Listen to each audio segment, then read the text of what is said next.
Messieurs, bonjour. Bienvenue dans le 15 heures de la RTD. Voici les titres de ce journal. Le chef de l'État a reçu ce matin le chef de la diplomatie de Bahreïn pour des discussions diplomatiques.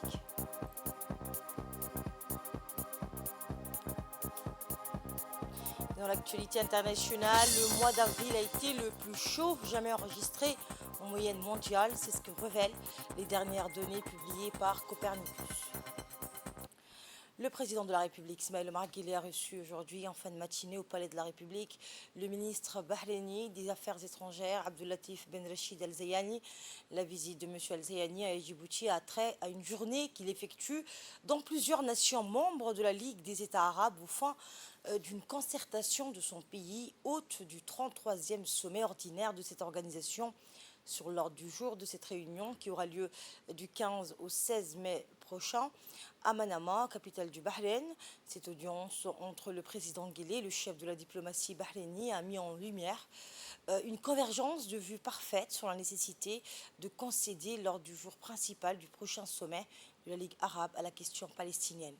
Ces discussions ont permis également de montrer combien les deux parties étaient en phase sur le bien fondé lié au fait d'adjoindre au débat et aux travaux du 33e sommet de la Ligue arabe les thématiques relatives au développement de l'éducation, de la santé et des droits humains. Outre le chef de la diplomatie djiboutienne, Mohamed Ali Youssouf, le directeur du département arabe du ministère djiboutien des Affaires étrangères, Mohamed Ali Wali, a pris part à cette rencontre. Hier, dans l'enceinte du Parlement, les enjeux de la nation ont été débattus avec ardeur sous la présidence éclairée de l'État Mohamed l'État, éminence de l'Assemblée nationale. Le Premier ministre Abdelkader Kamel Mohamed a échangé avec passion avec les représentants du peuple et les membres du gouvernement. Ce fut un véritable marathon politique où chaque sujet de l'action gouvernementale a été scrupuleusement examiné, de l'agriculture à la santé, de l'éducation à la justice. Aucun domaine n'a été laissé de côté dans cette joute verbale éclairée. Les ministres ont été soumis au feu des questions répondant aux appels aux interrogations des parlementaires, avides de détails et de précision. Le Premier ministre, quant à lui, a réaffirmé avec force l'engagement du gouvernement à écouter et à tenir compte des préoccupations de chaque citoyen. Cette séance, rythmée par un échange perpétuel de questions-réponses, a incarné la quintessence même dans la démocratie. Eh bien, dans un ballet politique orchestré avec les voix du peuple ont été entendues, ses préoccupations prises en compte. Ainsi, dans un climat empreint de respect et de civisme, le débat sur la politique générale du gouvernement s'est conclu, laissant place à l'espoir d'un avenir où la voix de chaque citoyen compte la pierre angulaire de notre société.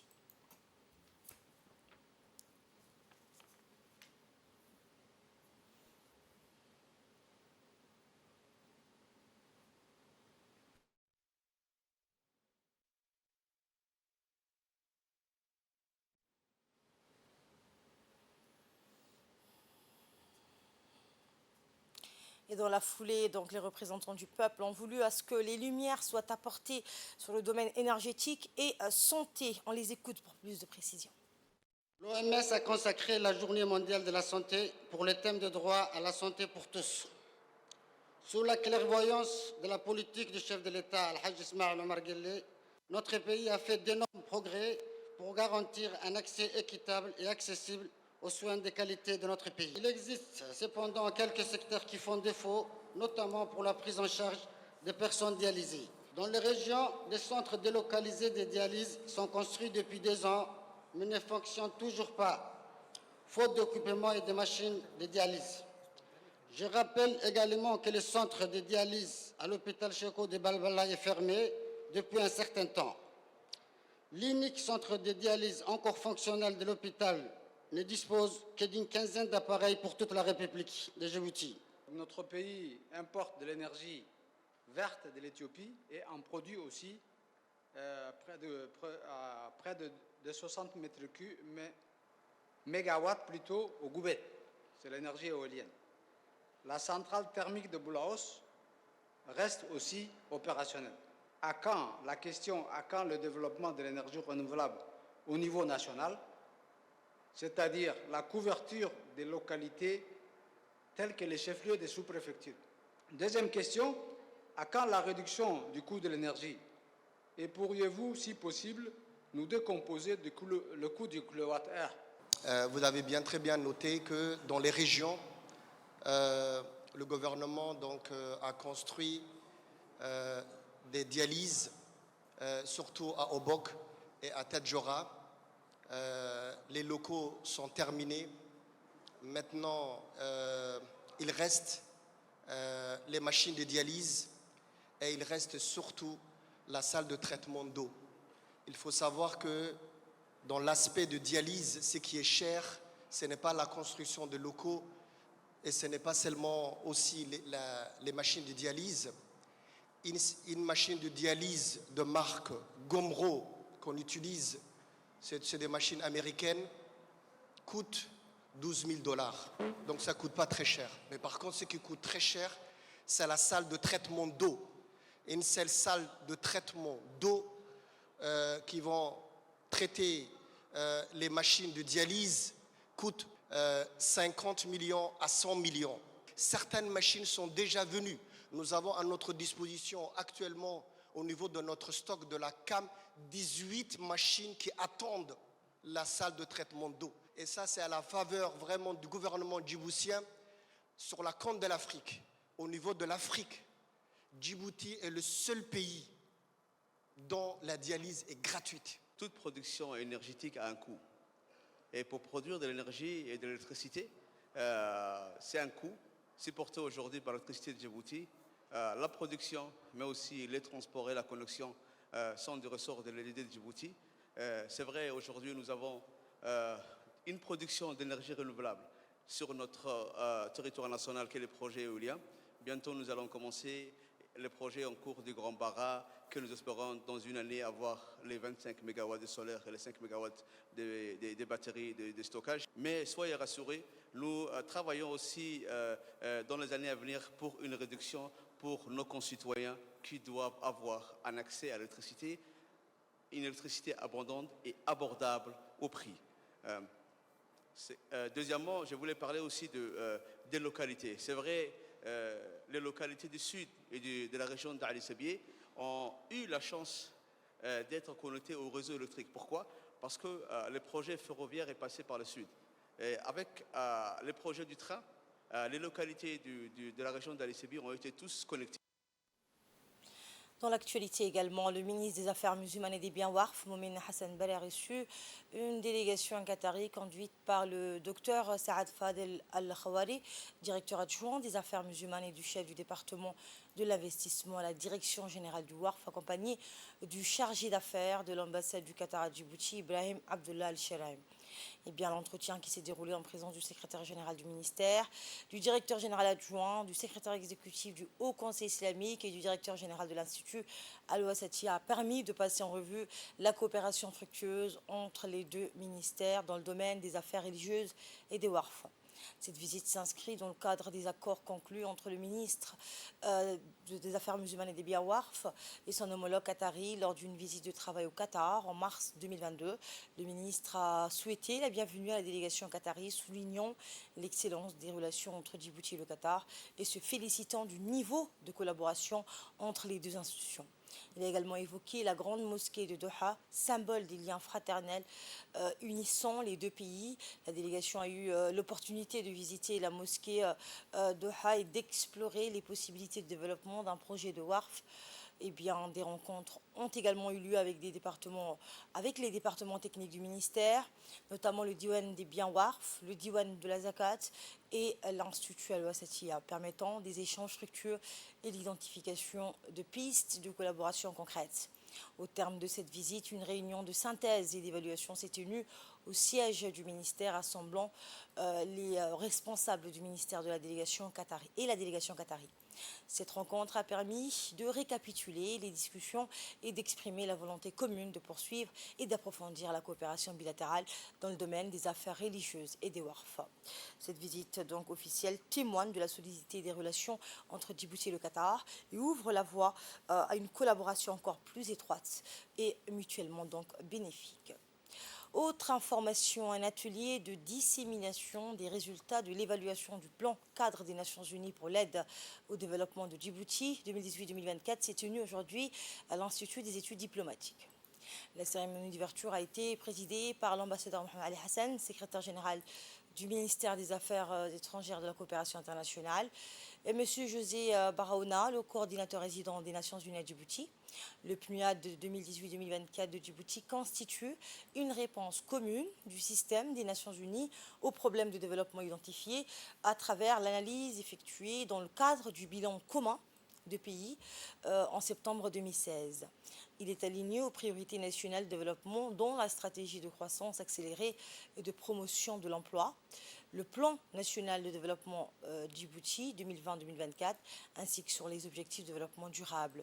Cette évaluation répond à la nécessité de rendre compte des résultats atteints par la mise en œuvre du PNUAD, mais également afin de formuler des recommandations qui permettront d'enrichir la préparation du cycle suivant.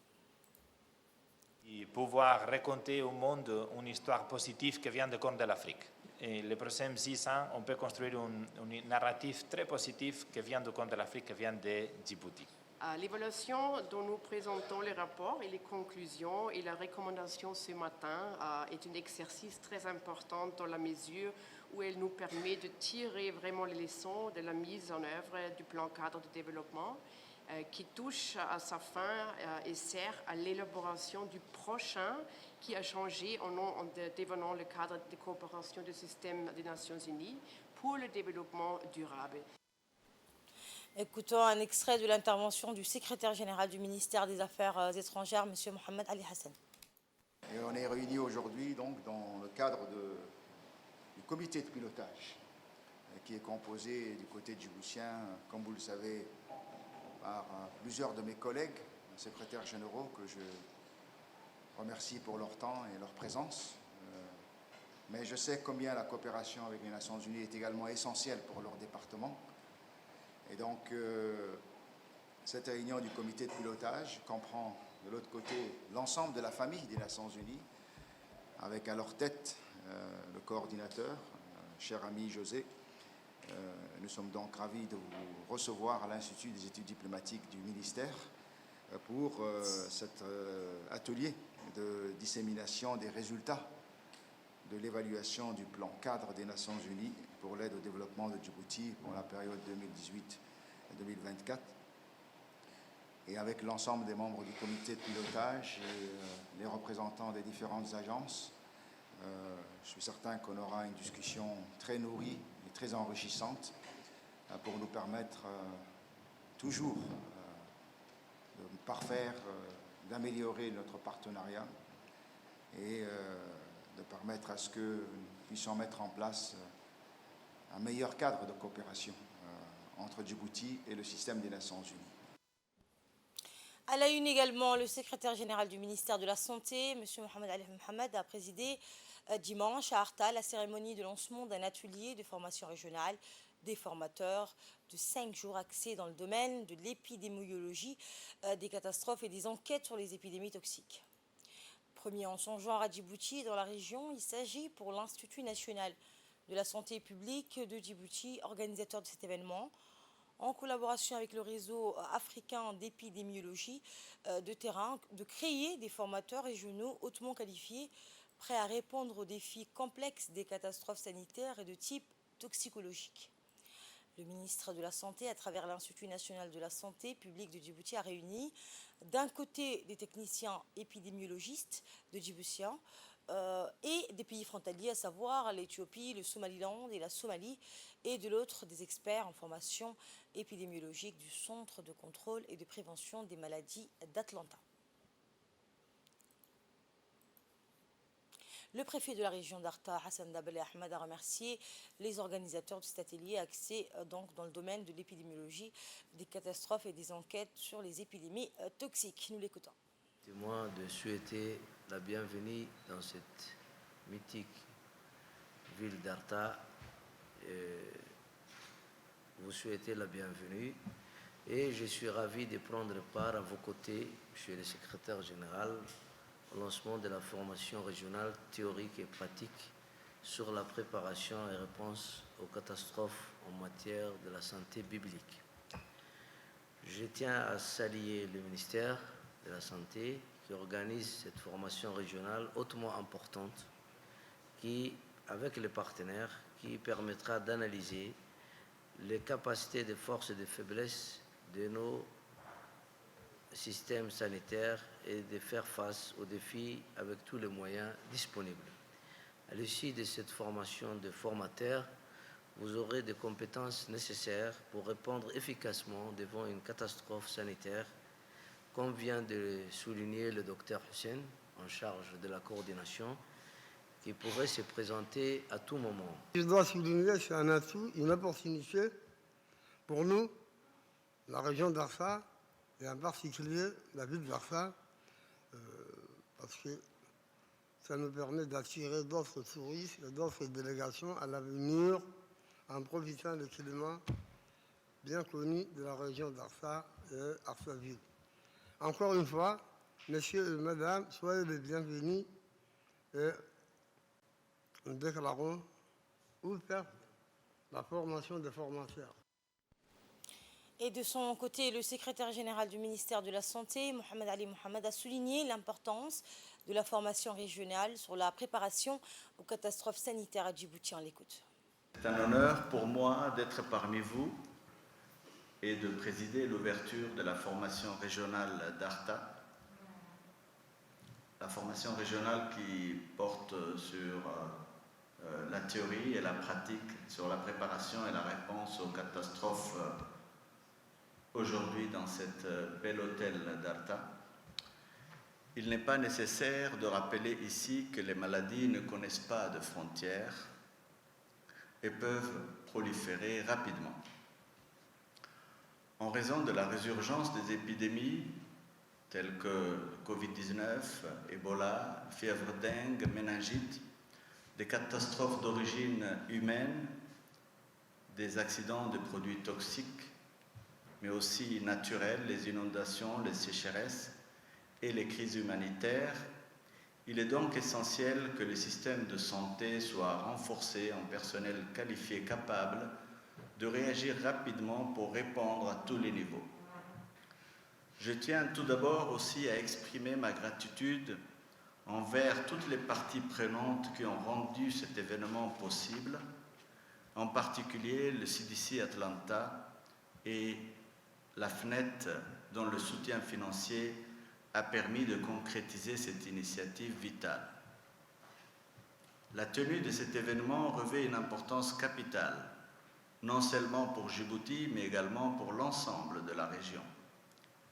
Réunis ici, nous représentons une diversité de pays, de cultures et de compétences, unis par un objectif commun, renforcer nos capacités à faire face aux catastrophes et aux urgences de santé publique. Je saisis également cette occasion pour remercier tous les participants venus des pays frontaliers et ceux de Djibouti. Votre présence ici démontre votre engagement envers la sécurité et le bien-être de nos populations et je suis convaincu que vos échanges au cours de cette semaine seront riches en enseignements et en collaboration fructueuse. La semaine dernière a été marquée par une série d'événements significatifs dans le cadre du projet Accès à l'eau potable, un combat féminin financé par l'USAID en partenariat avec l'association Club des jeunes entrepreneurs d'Ali Sabi. Une cérémonie de clôture de formation sur l'hygiène et l'utilisation efficace des bonbonnes a eu lieu au siège de l'antenne de l'UNFD à Ali Adé. Les familles bénéficiaires ont démontré une compréhension approfondie de l'utilisation des bonbonnes, témoignant de l'impact positif de cet atelier sur leur quotidien. Des attestations de participation ont été remises pour reconnaître leur engagement et leur implication dans le projet. Ces ateliers ont été des moments d'échange enrichissants où les bénéficiaires ont pu poser des questions et partager leurs expériences enrichissantes ainsi que leurs connaissances. L'enthousiasme et l'engagement des participants étaient palpables, reflétant l'importance de cette initiative pour leur bien-être et leur avenir. Dans un moment émouvant, une bénéficiaire donc des bonbonnes a partagé son histoire personnelle, exprimant sa gratitude pour cette aide vitale. Elle a décrit comment auparavant elle devait faire des allers-retours constants au puits pour obtenir de l'eau, soulignant donc l'impact positif des bonbonnes sur sa vie quotidienne et celle de sa famille.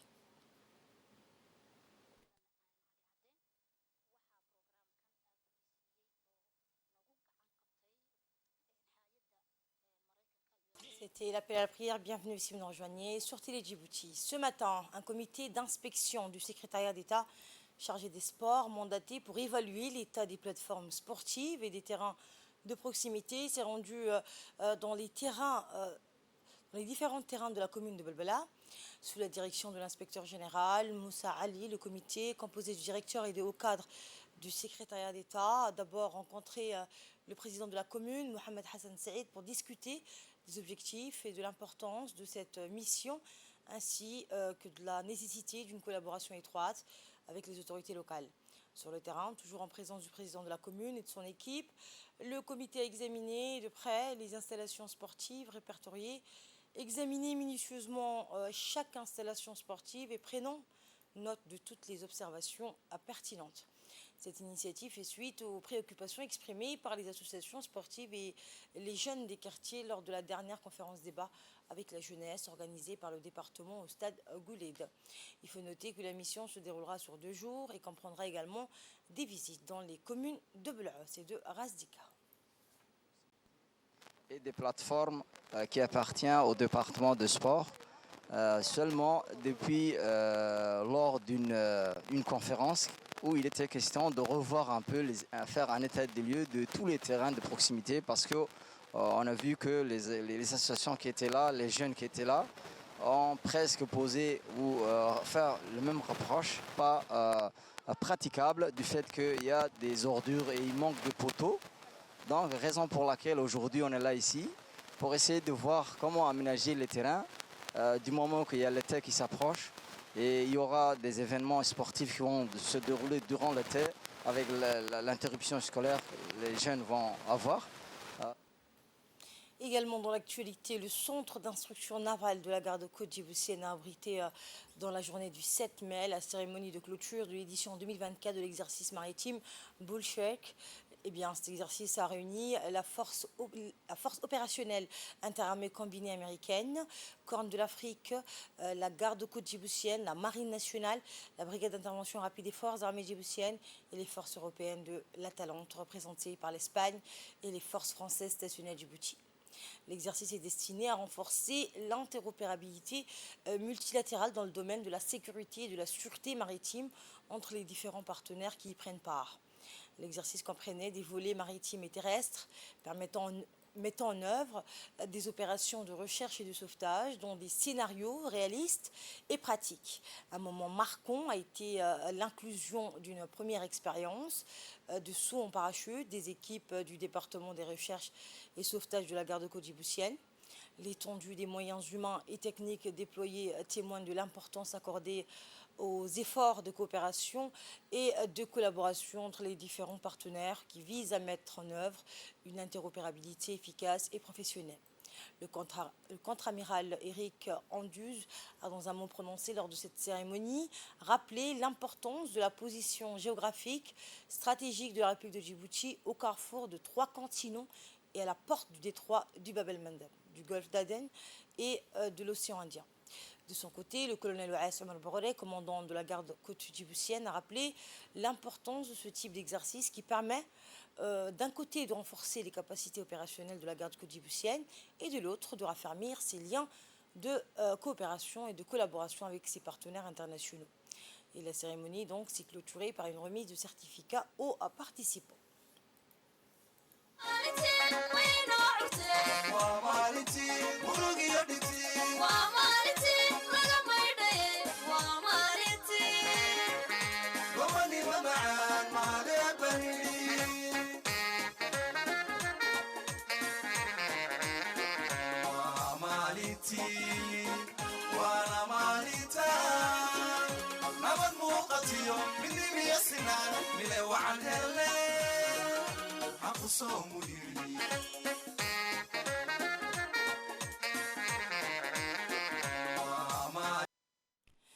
l'actualité hors de nos frontières, le mois d'avril a été le plus chaud jamais enregistré en moyenne mondiale. C'est ce que révèlent les dernières données publiées par Copernicus, l'agence européenne chargée du changement climatique.